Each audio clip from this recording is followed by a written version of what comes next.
అందరికీ నమస్తే. Welcome to our channel కన్నా క్రియేటివ్ వరల్డ్. ఈరోజు మనం నోరూరించే పెసరట్లు ఎలా వేసుకోవాలో చూద్దాం. ముందుగా 2 గ్లాసులు పెసలు తీసుకోండి.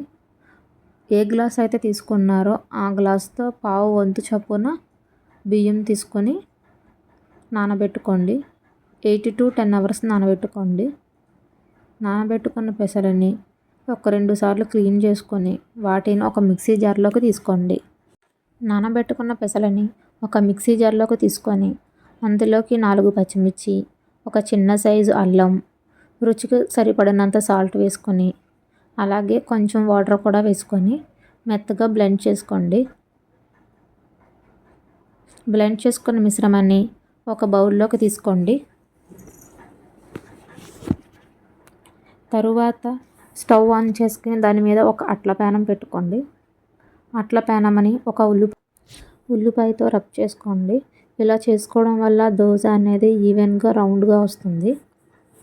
తరువాత కొంచెం పిండి తీసుకొని పెసరట్టు షేపులో రౌండ్గా వచ్చేలాగా పెసరట్టు వేసుకోండి. పెసరట్టుని ఎంత పలచగా వేసుకుంటే మనకు టేస్ట్ అనేది ఎంత బాగుంటుందండి. క్రిస్పీగా కావాలంటే కంపల్సరీ పలచగా అయితే వేసుకోండి. తర్వాత కొన్ని ఆనియన్స్ని తీసుకొని పెసరట్టు మీద వేసుకోండి. అలాగే కొద్దిగా జీలకర్ర కూడా వేసుకోండి. ఇలా జీలకర్ర కూడా వేసుకోవడం వల్ల టేస్ట్ అనేది ఇంకొంచెం పెరుగుతుంది. పెసరట్టుకి ఆయిల్ అనేది ఎక్కువ పడుతుందండి. సో ఒక 2 స్పూన్ల వరకు ఆయిల్ వేసుకోండి. ఆయిల్ వేసుకున్న తర్వాత ఒక 2 నిమిషాల పాటు దోరగా వేగనివ్వండి. దోరగా వేగిన పెసరట్టుని రివర్స్ చేసుకోండి. రివర్స్ చేసుకున్న తర్వాత కూడా ఒక 2 నిమిషాల పాటు దోరగా వేగనిచ్చుకోండి.